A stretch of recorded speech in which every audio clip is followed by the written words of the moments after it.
Shalom à tous, shalom ma famille, shalom peuple béni du Seigneur, bienvenue à la dispensation. Ma famille, c'est sérieux. Nous sommes à notre 8e principe à propos de 12 principes de la destinée. C'est quoi une destinée? Surtout à ce 8e principe, nous allons mieux comprendre encore une fois de plus le plan d'action de Dieu. Dieu n'est pas magie, mais il est principe. Dieu n'est pas forcé, mais il est fondé. Cet adage sorti de la bouche de notre Seigneur Jésus-Christ lui-même. Cet adage, c'est la clé de tout.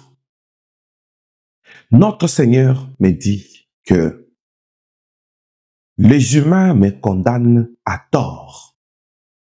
Et ces principes vont vous faire, là, le vous, c'est nous, les enfants de Dieu, les habitants de la terre, éparpillés dans les 4 coins de la terre.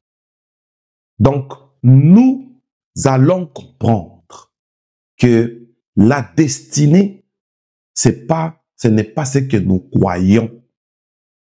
Prions le Seigneur. Oh Dieu Tout-Puissant, merci pour ces instants, merci pour l'opportunité, merci pour la force, la santé, merci pour la vie, merci pour la révélation, merci pour l'extase que nous avons connue et qui nous a apporté toutes ces découvertes. Merci parce que tu fais chaque chose bonne à son temps. Que ton nom, Jésus-Christ, soit loué à jamais. Amen. Oh mon Dieu. Bien-aimés dans le Seigneur, encore une fois, shalom. Merci pour votre fidélité à nos programmes. Et merci pour vous qui partagez. Et merci pour tous les abonnés. Merci pour vous qui écoutez et qui partagez. Il est temps de connaître la vérité. Il est temps de comprendre comment Dieu fonctionne. Il est temps d'avoir des réponses à nos points d'interrogation. Il est temps d'arrêter d'être derrière des soi-disant prophètes. Et aujourd'hui, nous nous sommes retrouvés entre les mains des magiciens, des occultes et des personnes qui font la cabale juive dans l'idée de vouloir nous impressionner et nous capturer. Mais aujourd'hui, la vérité va crier parce que il y a la révélation. Ce qui a fait la force d'Adam, c'était la sagesse et la connaissance. Ça fait sa force. Il a vécu dans un monde, mais qui était harmonisé par le principe de l'essence que Dieu avait placée en lui. Alors, le 8e principe nous dit, rien n'existe pour soi-même. Rien n'existe pour soi-même. Ça, c'est le 8e principe. Alors, le 8e principe va parler de l'existence. Parce que Dieu a pensé. Les esquisses se sont créées. C'était en forme de dessin. Et il avait fallu que le temps arrive pour peindre ce qui a été projeté en esquisse afin que l'existence commence. Mais c'est une existence qui est venue et qui a été peinte par le temps. Donc, au fil du temps, ce qui était en esquisse a existé et rien n'existe pour soi-même. Donc, tout existe par un circuit. D'où vient la souffrance? La souffrance vient lorsqu'on n'est pas dans les circuits. Ça, c'est le 8e principe. Lorsque le Seigneur Dieu a tout placé d'après son conseil. Et rappelez-vous, je vous ai parlé du conseil de Dieu. D'après son conseil, il n'a pas de conseiller, mais il a un conseil. C'est-à-dire, notre Dieu a prévu au moyen de sa pensée une destinée. Vous savez, dans ce 8e principe, nous allons mieux comprendre la destinée, ma famille. Alors, lorsque Dieu a eu une destinée, il l'a reçue dans sa pensée et voilà, il l'a établie. C'est notre présence sur la terre. Alors, notre Seigneur Jésus-Christ me dit, nous sommes dans le temps. Et le temps là, c'était le passé. Donc, au temps d'Adam, et à partir d'Adam, jusqu'à nos jours, nous sommes toujours dans les temps. C'est-à-dire, nous, par rapport à Adam, nous étions dans le futur. Et nous-mêmes, présentement, nous sommes dans le présent. Et le lendemain, c'est notre futur. Que ce soit le passé, que ce soit le présent, que ce soit le futur, les trois font partie du temps. Et les trois phases du temps ont existé dans les hors-temps. Alors, parce que nous parlons de l'existence, notre Seigneur me dit, alléluia, pour que tu comprennes le 8e principe qui dit que rien n'existe pour soi-même. Alors viens et vois. Bien-aimé, j'ai vu là où nous étions. Nous sommes encore montés plus haut. Et du coup, juste par les gestes de montée, je me suis rendu compte que pendant que Dieu, dans le hors-temps, était en train de lancer des fichiers, là c'était pour le monde. Là c'était pour la création. Mais le ciel existait déjà. Il me dit, viens et vois. Nous sommes montés plus haut par rapport à là où nous étions. Et je me suis retrouvé dans la demeure de Dieu. Et dans cette demeure, j'ouvre une parenthèse pour faire un petit pas en arrière rapidement et retourner. Tel qu'il est là, tel qu'il est assis au trône, notre Seigneur, le temple est en lui. Voilà pourquoi les Écritures déclarent que l'Éternel est son temple, c'est-à-dire le temple de la ville. Ah, au même moment, le temple de la ville, au même moment, la lumière de la ville. Voilà pourquoi l'agneau est assis sur le trône. Et là, sur le trône, l'agneau éclaire la ville. La ville n'a pas besoin du soleil. Le soleil, c'est pour les temps. Et là-bas, il n'y a pas du temps. C'est l'éternité. Je ferme la parenthèse. Alors, il m'a dit, pour que tu comprennes le 8e principe, alors viens et vois. Bien aimé, nous avons fait juste un mouvement. Du coup, j'ai goûté à l'omniprésence de Dieu. Pourquoi? Juste un mouvement de monter un peu plus haut. Tout autour de moi, tout a changé. Tout ce que je voyais n'existait plus. J'ai compris que nous avons quitté la sphère où nous étions, le paramètre où nous étions, la dimension où nous étions. Nous sommes allés plus haut en dimension. Et j'ai vu le ciel, bien-aimé. Je vous dis, j'ai vu le ciel. Dans le hors-temps, le ciel a déjà existé.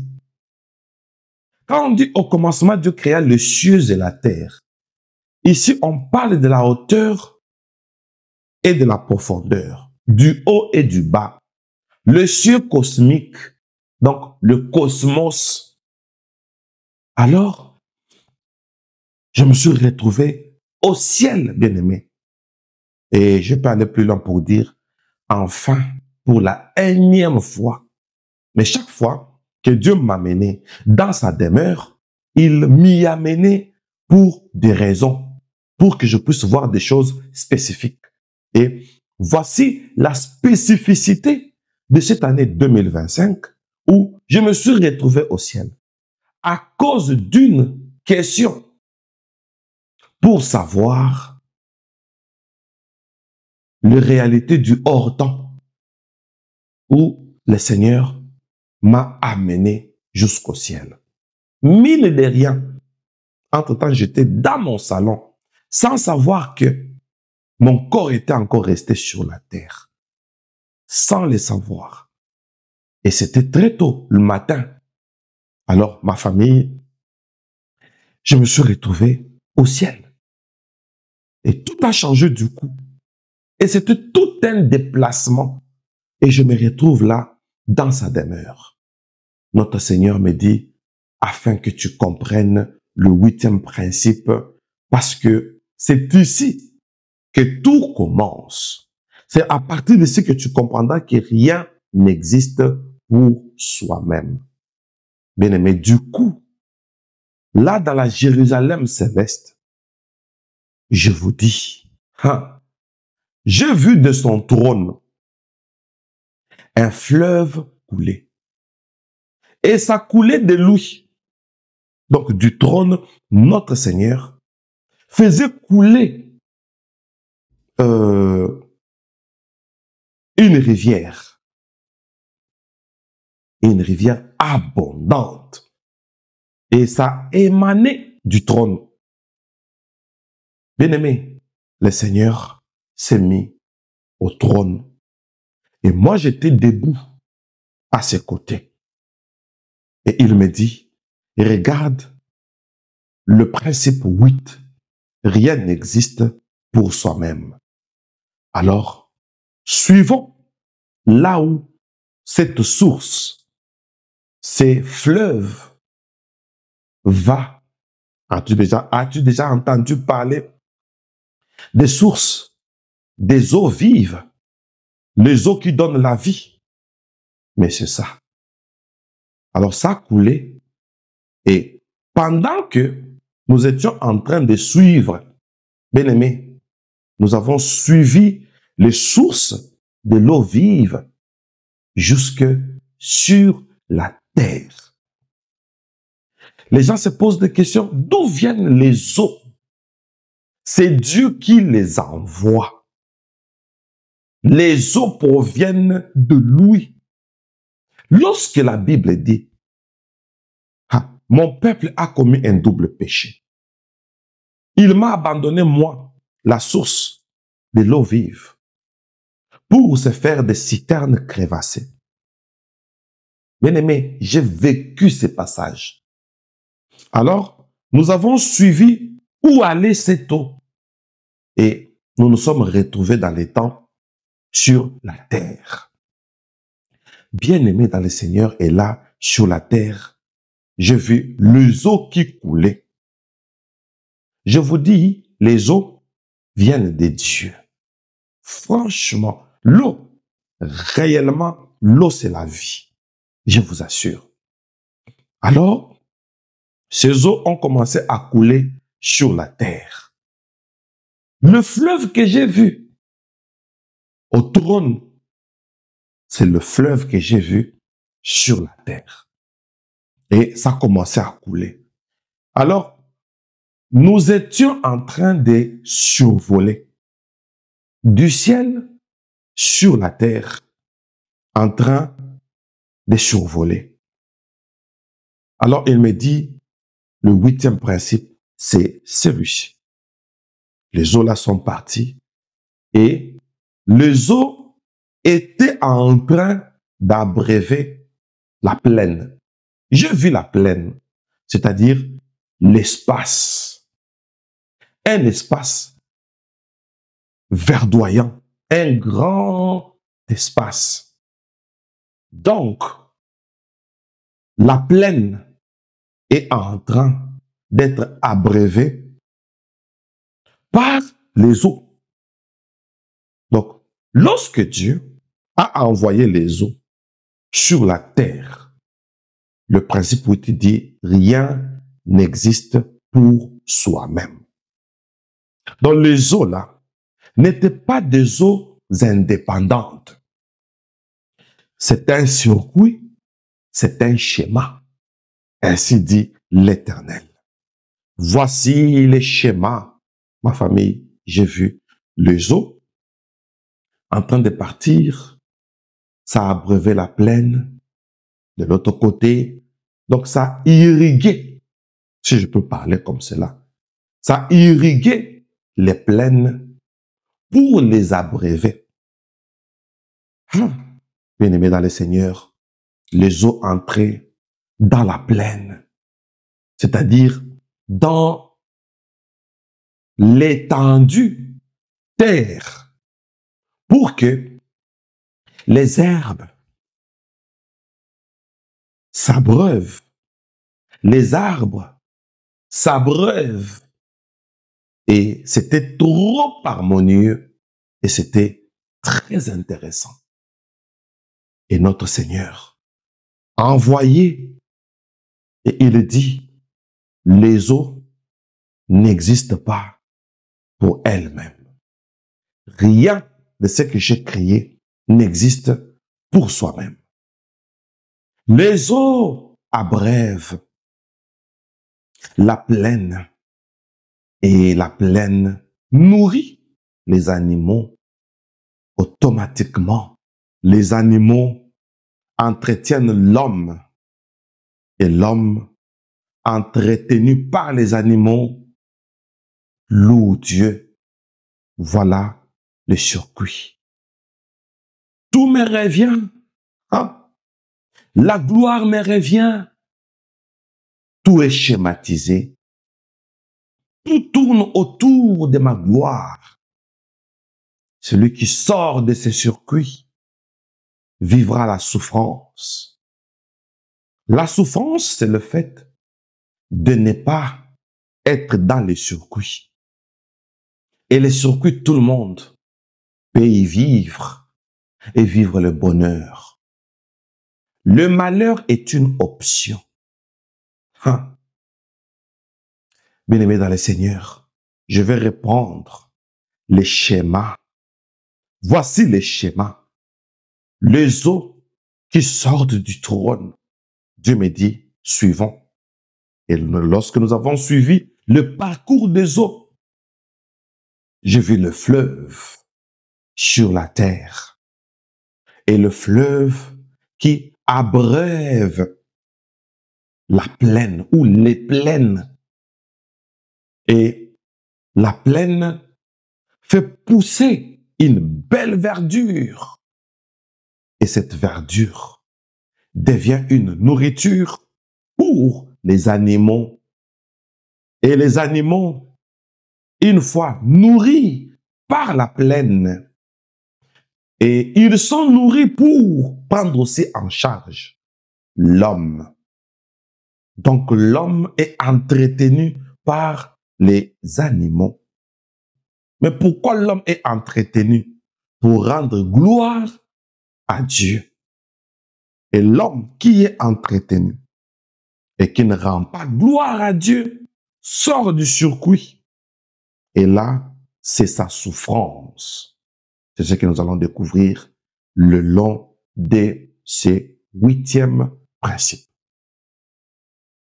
Alors, au début, le Seigneur m'avait parlé d'Adam. Donc, on revient toujours sur Adam parce que c'est le point de départ de la compréhension de la pensée de Dieu, la première pensée de Dieu sur l'homme. La première pensée de Dieu sur l'humanité s'exprime en Adam. Ah, bien-aimé dans le Seigneur, Dieu me montre une terre argileuse. Et cette terre argileuse est la matière première où notre Seigneur Jésus-Christ a soutiré l'homme de la terre. Et il est dit, l'homme vient de la terre. Pourquoi? De l'esprit qu'il était, je l'ai façonné avec la terre pour qu'il y ait l'interdépendance entre l'homme et la terre. L'homme sort de la terre pour dépendre de la terre, afin que la terre dépende de l'homme. C'est le 8e principe. Bien-aimé, Dieu m'a dit de vous dire. Dieu me dit, voici ce que tu diras à mon église. L'homme dépend de la terre et la terre dépend de l'homme. Ah! La terre a existé. Et quand l'homme est venu, Dieu a pris la terre. La terre sans homme, elle ne va plus subsister. Et l'homme sans la terre, il ne va plus aussi subsister. Alors, Dieu me dit, pour que tu comprennes ces mystères, regarde le départ de tout. Et il a donné une citation de Genèse, chapitre 2, le verset 7. L'homme dépend de la terre et la terre dépend de l'homme. Cette interdépendance.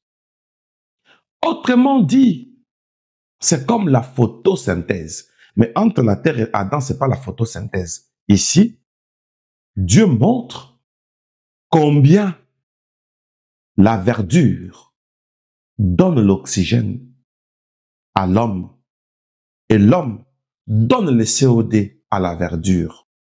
Chacun donne à l'autre. Ces circuits-là, c'est le secret de la vie. Alors, Genèse chapitre 2, le verset 7 que nous allons lire tous ensemble pour que nous puissions comprendre les erreurs de l'homme sur la terre. L'homme n'a pas découvert ces circuits.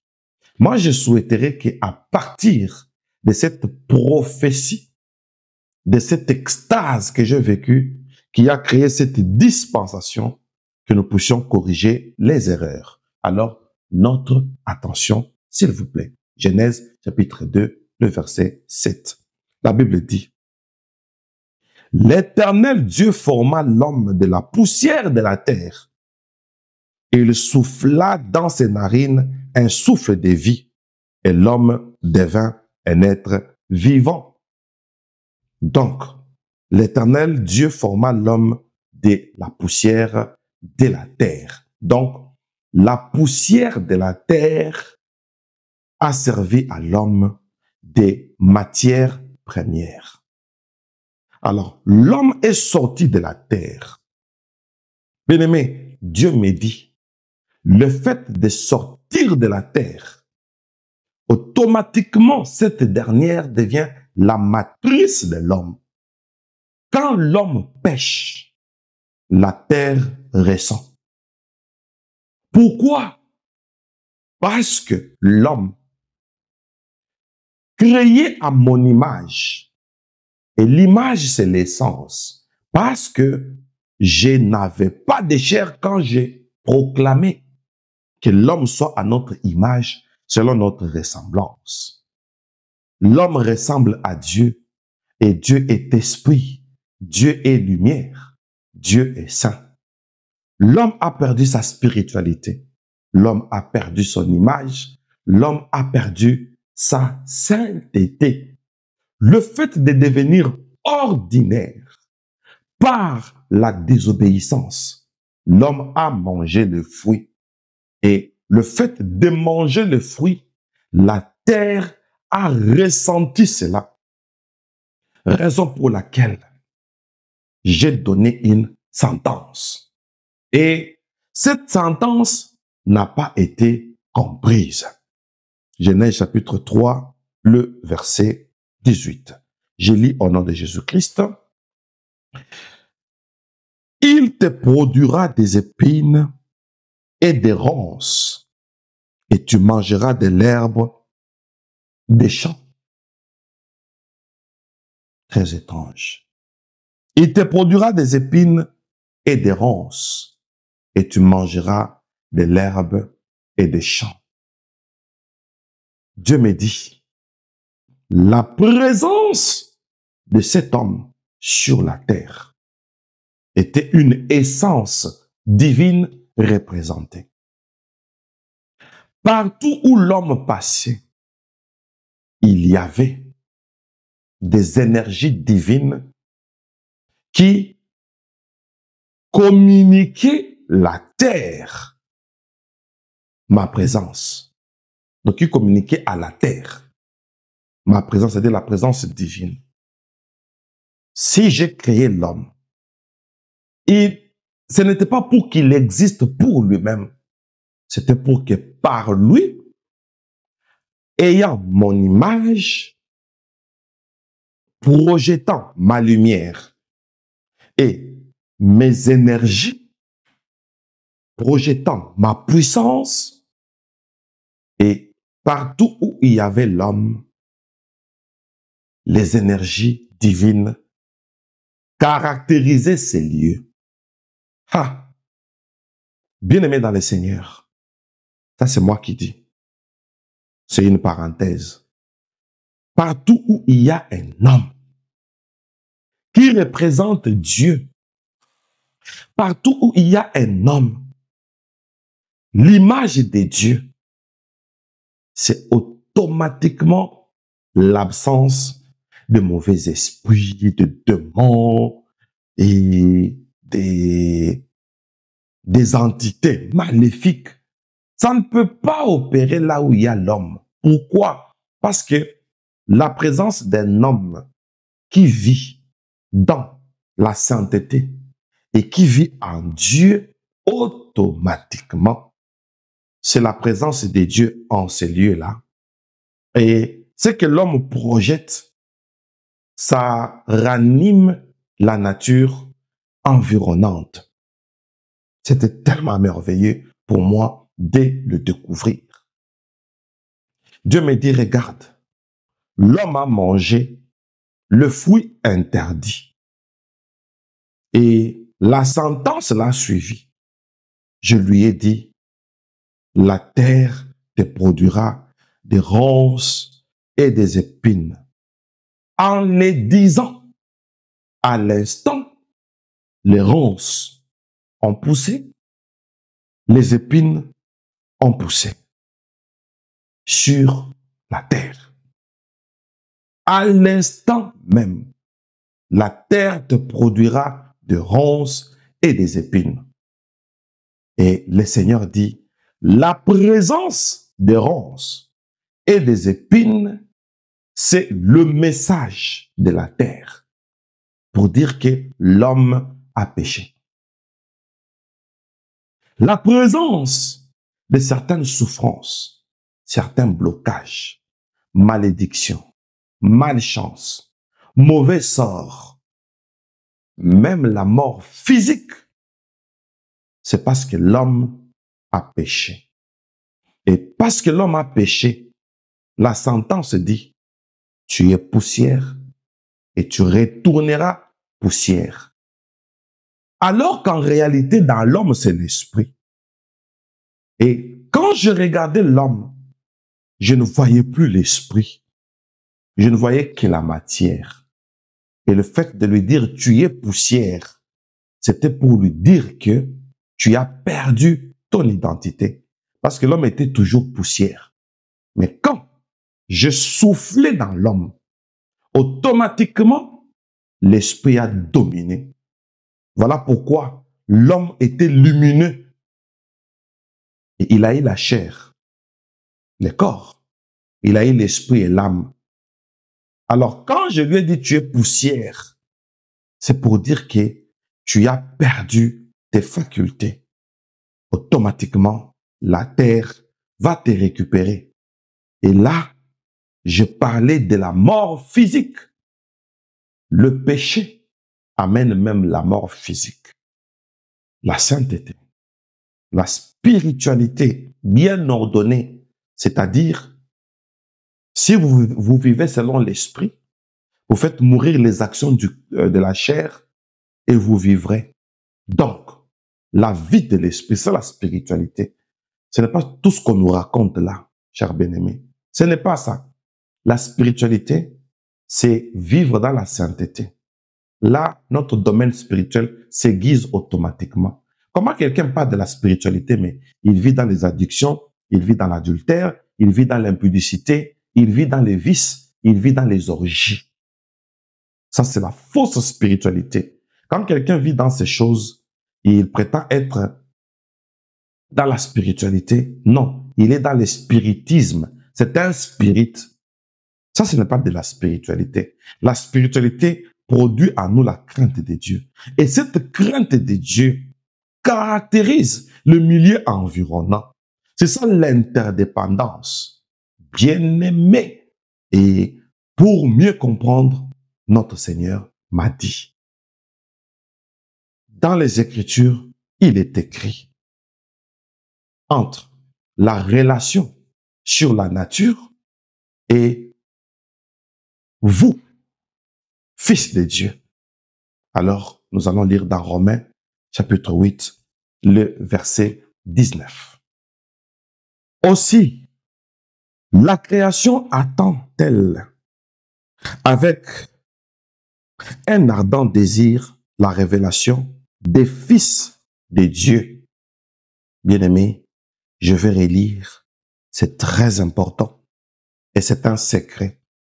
Et c'est le 8e principe. Rien n'existe pour soi-même. Aussi, la création attend-elle avec un ardent désir la révélation des fils de Dieu. Très cher bien-aimé, la création. Je réponds, la création attend avec un ardent désir. Ça m'étonne. La révélation des fils de Dieu. Que veut dire ce passage de Romains 8, 19?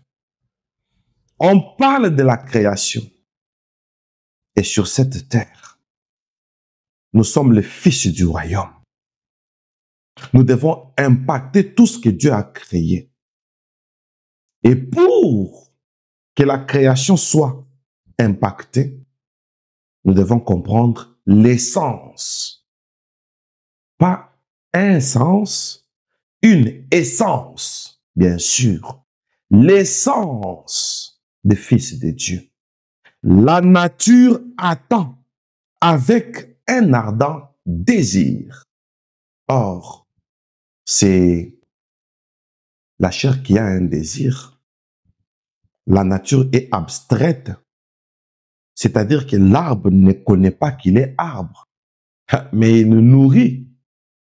La plante ne connaît pas qu'elle est plante, mais elle nourrit. Curieusement, Romains chapitre 8, le verset 19, ainsi dit l'Éternel, il dit, la nature a aussi un désir, c'est-à-dire les désirs de la nature. Bien-aimé, notre Dieu me dit, nous devons faire attention. Les désirs de la nature est que nous puissions vivre avec la nature comme des fils de Dieu révélés. C'est ainsi qu'il est écrit. J'avais dit, vous êtes des dieux. Vous êtes tous fils du Très-Haut. Cependant, vous mourrez comme des hommes et vous tomberez comme un prince quelconque. Bien-aimés, nous devons nous révéler à qui, à quoi, à la nature. La nature attend notre révélation. Mais bizarrement, nous faisons participer la nature au péché. Bizarrement, dans la nature, nous prenons ce qui est interdit. La nature n'existe pas pour ça. La nature attend notre révélation. Bien-aimé, révèle qui tu es à la nature. Et la nature va se soumettre à toi. Quand nous péchons sur la terre, la nature nous voit. Quand Adam a mangé les fruits, la terre a poussé les ronces.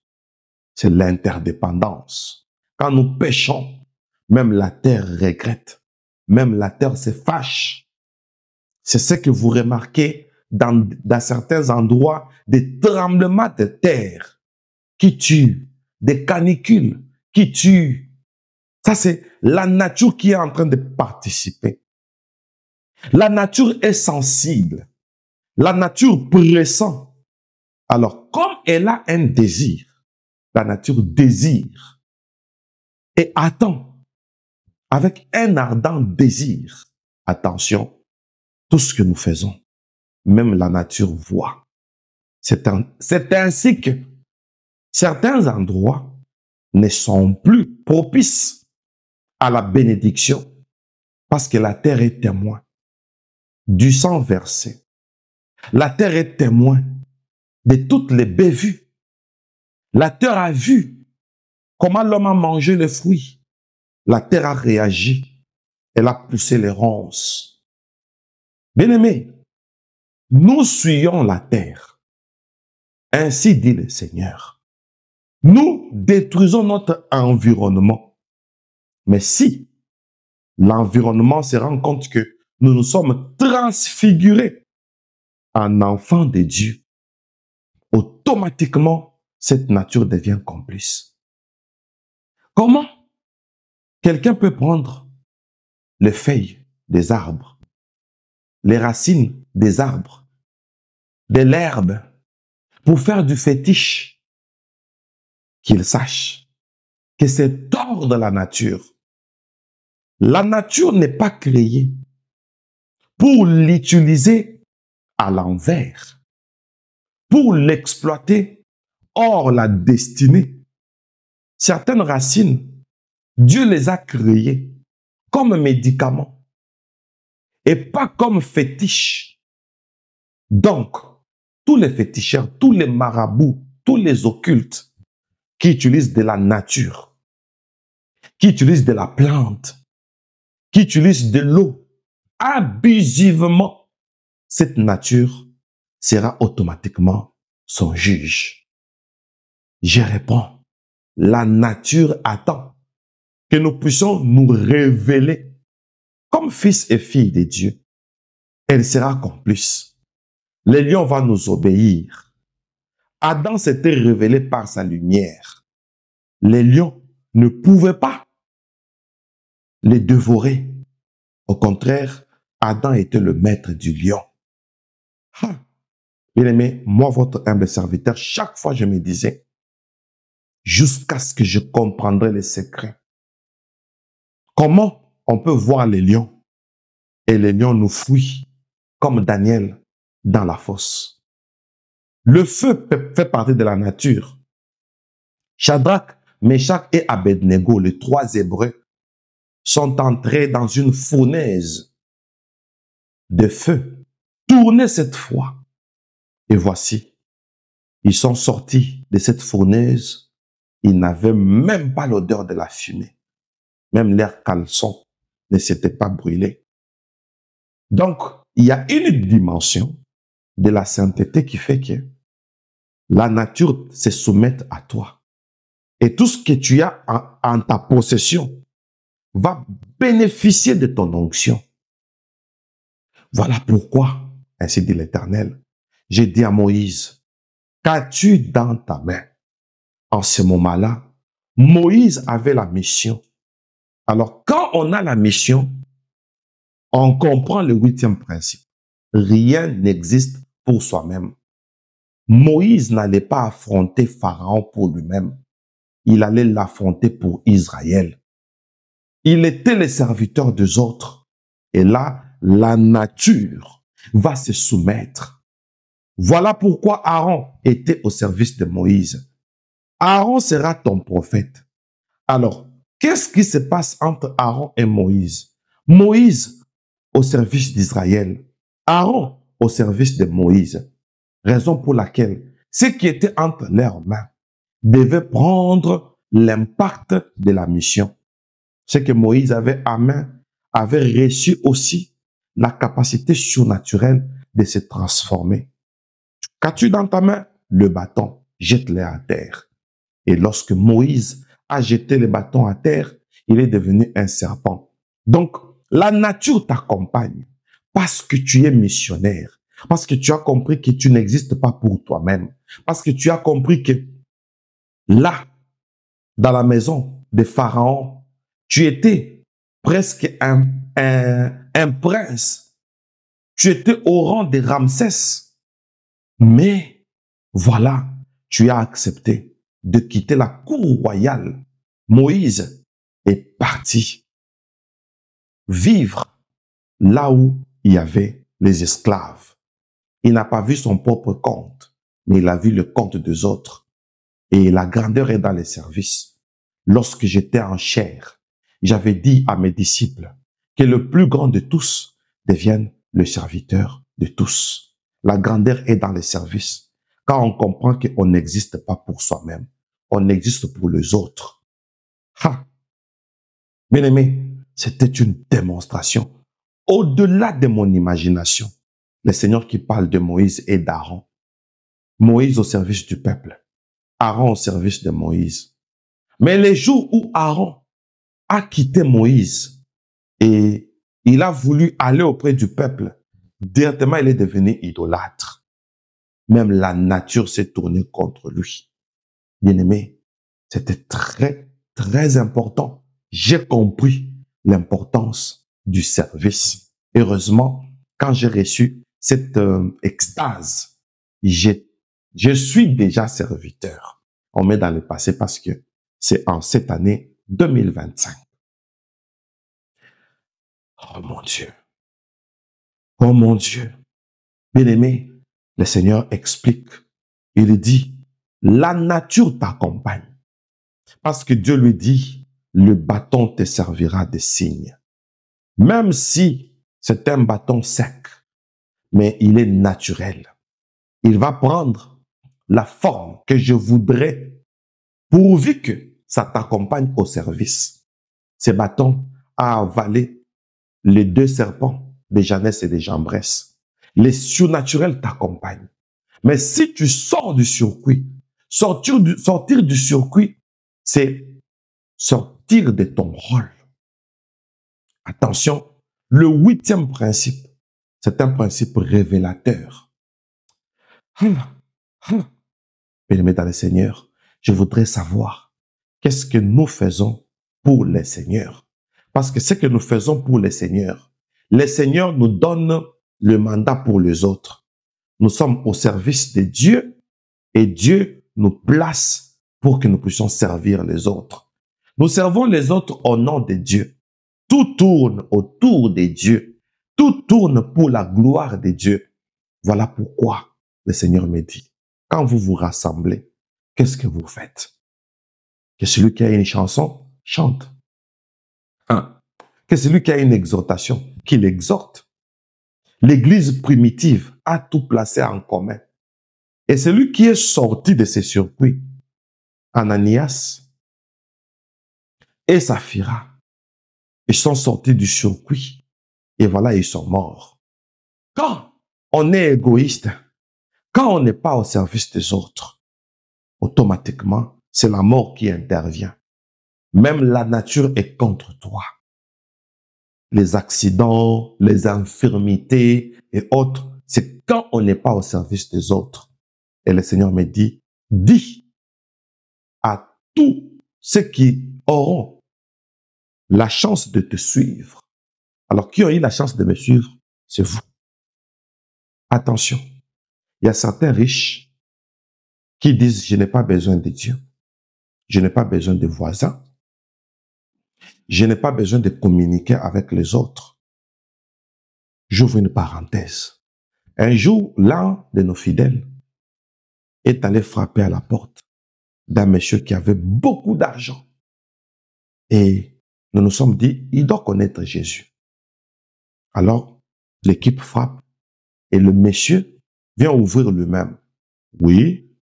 Oh non, nous sommes venus juste pour partager avec vous la parole de Dieu. Il dit, dommage, je ne partage pas avec n'importe qui. Il claque le portail. Alors, le Seigneur me dit, dis à ceux qui auront la chance de t'écouter, Tout celui qui dit, je n'ai besoin de rien, je n'ai besoin de personne, je ne peux pas communiquer avec n'importe qui, Dieu n'existe pas, la nature va se tourner contre lui. La plupart des athées, parce que vous n'avez pas eu le temps de le vérifier, alors vérifiez, vous allez voir qu'ils ont des maladies incurables. La plupart, et même dans leur lignée, ils ont des enfants bizarres, des maladies difficiles à diagnostiquer. C'est la nature qui est contre eux. Marchez en harmonie avec la nature.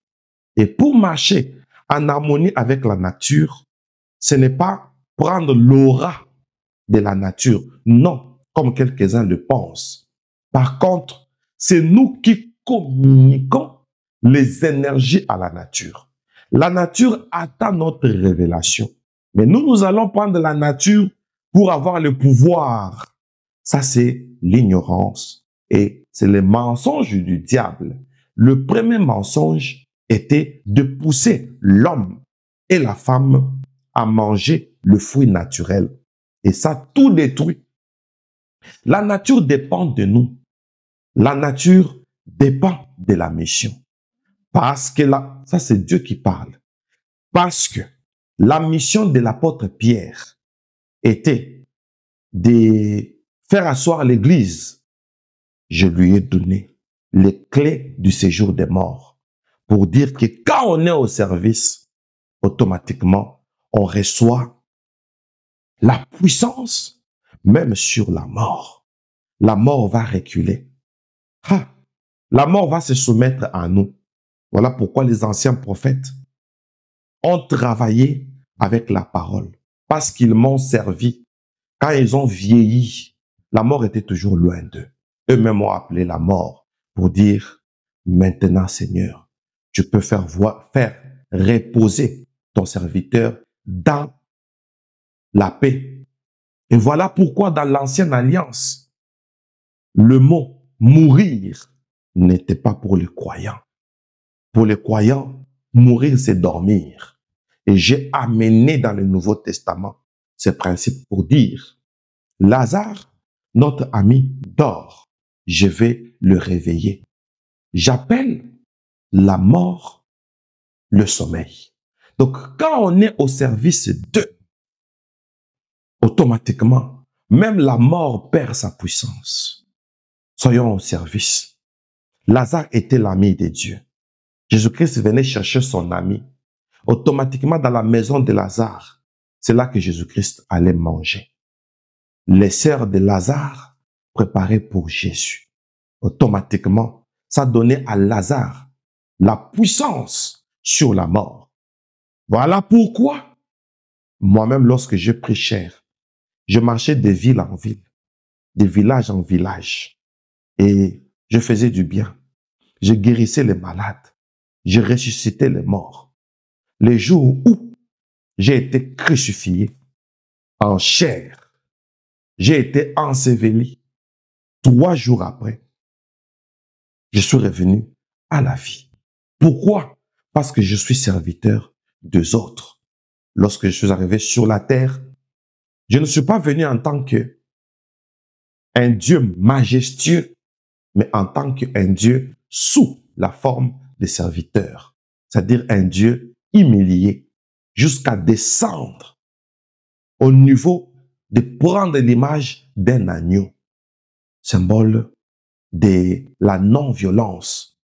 Arrêtez-moi, crucifiez-moi, offrez-moi comme un agneau. Je ne vais pas réagir parce que je suis venu comme un missionnaire.